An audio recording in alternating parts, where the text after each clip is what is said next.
Well, Canadian gun laws are about to be thoroughly examined as there's now a movement of doctors who are calling for an all-out ban on guns and assault rifles in Canada. This is just out from the Doctors for Protection from Guns. We make our families and communities safer. Say yes to a ban on handguns and assault weapons. And we're also going to cover this article right here. Montreal doctors take part in National Day of Action to combat gun violence. And joining me on the line today to help us break all this down is our East Coast correspondent, Leigh Stuart. Leigh, thanks for joining us today. Crazy stuff going on in the news in terms of Canadian gun laws. This is all leading to Bill C-71, and we're going to get into that. But let me first just briefly, here, let me put the screen up so everyone can see it. Let's take a look at what this actually is all about. This is just out from the Doctors for Protection from Guns. It says here, as first-hand witnesses to the emotional and physical trauma and devastation caused by guns, doctors and other health professionals are coming together to call for a public health focus to the debate around guns and a comprehensive public policy response to this crisis in our communities. Canadian Doctors for Protection from Guns is holding a National Day of Action on April 3rd in 13 cities across the country from coast to coast, in large centers and small communities, who call for stronger gun laws. Specifically, the grassroots group, comprised of trauma surgeons, emergency room physicians, pediatricians, psychologists, nurses, paramedics, and other health professionals, is urging the federal government to pass Bill C-71, an act to amend certain acts and regulations in relation to firearms and to implement a handgun and assault weapons ban. So, Leigh, right off the top, what's your initial reaction to Canadian doctors uniting together to combat this gun issue, and what do you think this is stemming from? Why now, basically? Well, it is an election year. You say, why now? They've got a limited time to, for Justin Trudeau to hop on the coattails of this to make it his next election promise, because we know Liberals don't like guns. So what I'm going to say here is that their national rally against guns, like I mentioned, was yesterday, and I did touch on this in the last video I did on Press for Truth. I mentioned the surgeon who created this group, who is rallying against guns for a complete gun ban, Najma Ahmed, who actually was one of the surgeons who operated on one of the Danforth shooting victims. She's kind of leading the way of this gun ban, and they were all across all across Canada. The most prominent turnout was in Toronto. They all showed up in their lab coats, and were invited in by John Tory to discuss policies. And I've even seen John Tory do a complete 180, because while he was campaigning, he said that he wasn't going to ban guns. But now it's kind of, him and Bill Blair are hinting at working together and potentially passing this ban. And to use a profession to pass a law is absolutely insane. It's kind of like, veterinarians against boats, where you would have, some veterinarians might have boats, but would they use their profession to pass a law against boaters? I mean, some veterinarians might have boats, but they're not going to use their profession to pass a law for safer boating. Yeah. There's been no history ever to suggest that a complete gun ban would actually solve crime, because, listen, criminals do not obey gun laws. They never have. They never have obeyed laws. That's what makes them criminals. And to suggest that a gun ban would help that, I mean, I think people have, the right to protect themselves. And this attacks no one other than law-abiding registered gun owners. So this whole thing is absolutely ridiculous.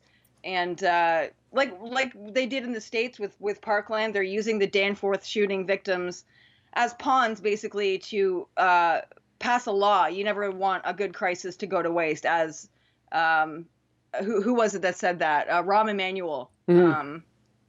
Well, let's Yeah. take a look at this law that they actually want to pass, because Bill C-71 is really has nothing to do with going after gang members, and it really has everything to do with making it more difficult for law-abiding Canadian gun owners to do what it is they need to do. So let me just briefly break it down for you guys what it is like today for somebody to obtain a gun in Canada. Did you know that you have to apply for a license? You have to inform them of your conjugal partners over the last 2 years. You have to have a written statement from your spouse if you have one. All of these people will be interviewed, mind you. And if Bill C-71 passes, these law-abiding, heavily vetted Canadian citizens are going to have to do things like notify the police and get a written permission slip, basically, anytime they want to even service their weapon. If they want to take their gun to a gun shop, they would have to go through this big process.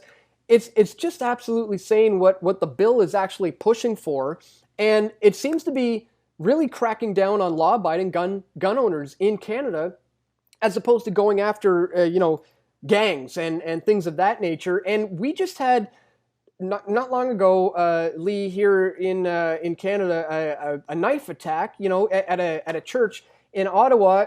Why aren't they calling for knife banning? And I'm not suggesting they do that, but it just goes to show the hypocrisy that's going on here. So let me just get right into this article here from Montreal doctors want to get in on this now. So let me just read to you from that. Montreal doctors take part in National Day of Action to combat gun violence. So here it says, a group representing doctors and other healthcare workers in favor of stronger gun laws is planning a series of rallies in cities across Canada. Canadian Doctors for Protection from Guns is planning events in Toronto, Montreal, Canada, Calgary, Ottawa, St. John's, as well as discussion from forums and information sessions in other cities. Okay, we already know all that. Here we go. Participants are calling on the federal government to pass its gun control legislation, Bill C-71, which is currently before the Senate. The group also wants to see a national ban on private ownership of handguns and assault rifles, something Bill C-71 does not include. So they want to take it a step further, Leigh, and even crack down on Canadians' rights to self-preservation even more.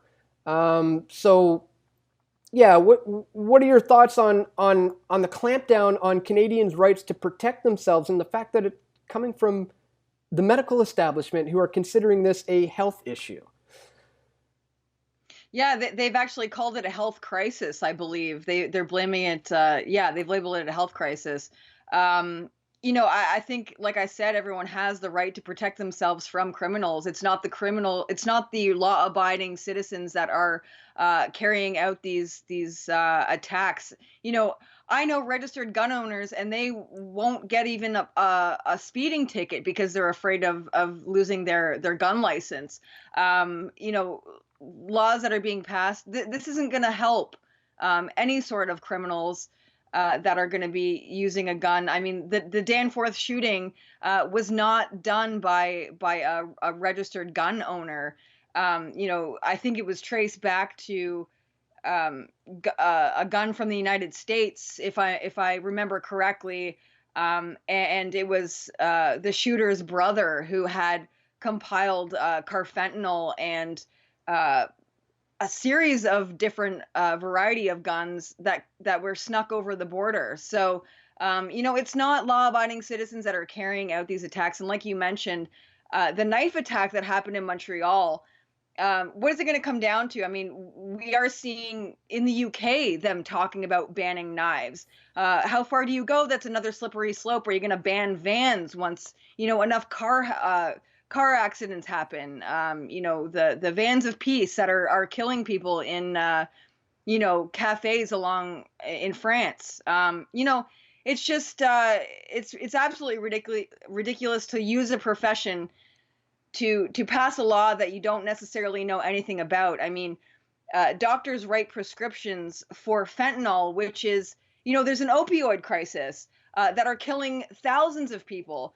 They should be focusing on that rather than laws to ban guns. It's absolutely ridiculous. In fact, it's the opposite. More guns are going to save more lives. I mean, these doctors talk about it like, oh, we see the trauma, we see the patients coming in, therefore, this is gun-related violence. Well, how do we get them to understand that if there's more guns in the hands of the people out here, you're going to see less patients coming in, because people are going to be less likely to engage in criminal activity if everybody is armed? I mean, it seems obvious to me that they should be able to see that, but clearly they don't.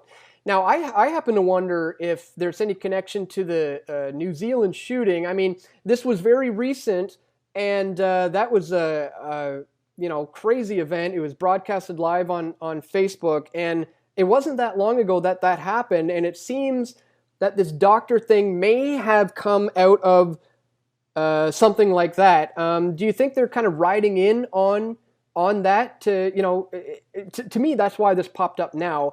Not only that, but because we have Bill C-71 coming down the road very soon.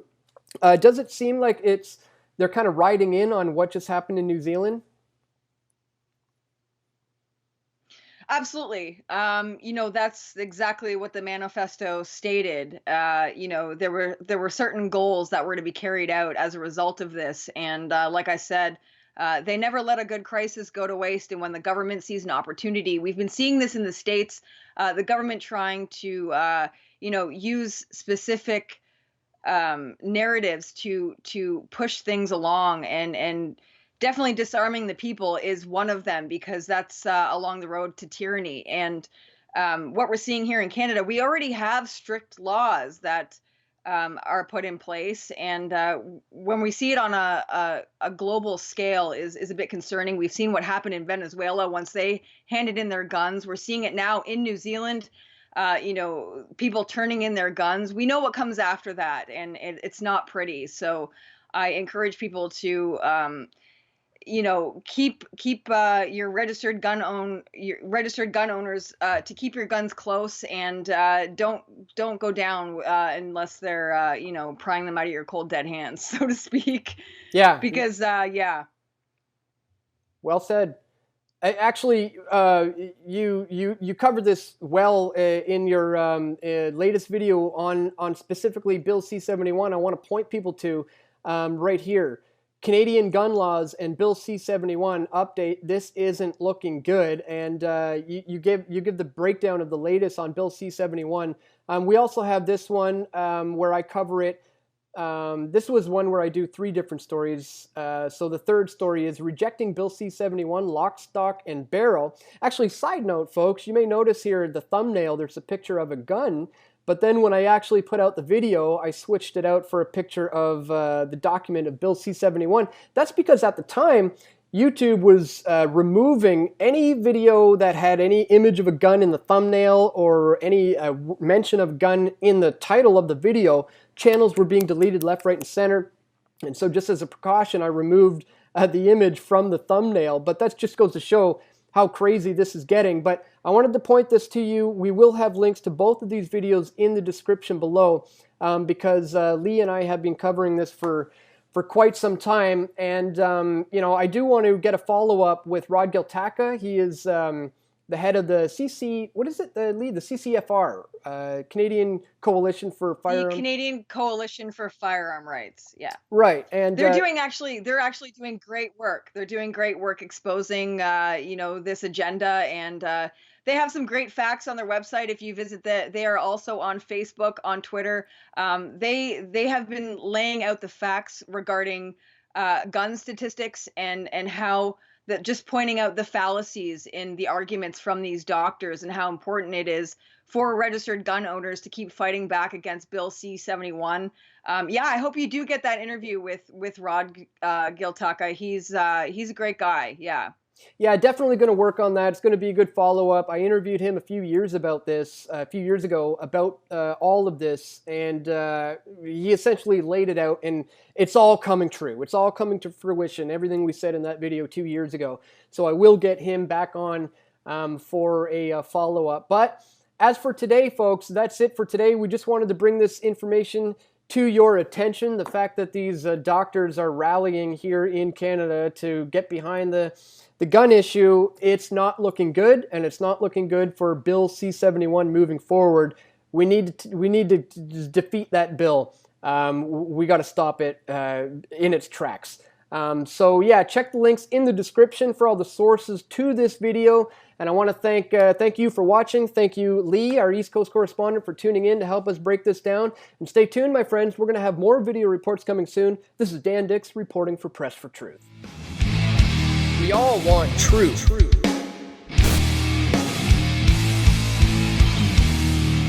The truth will set you free.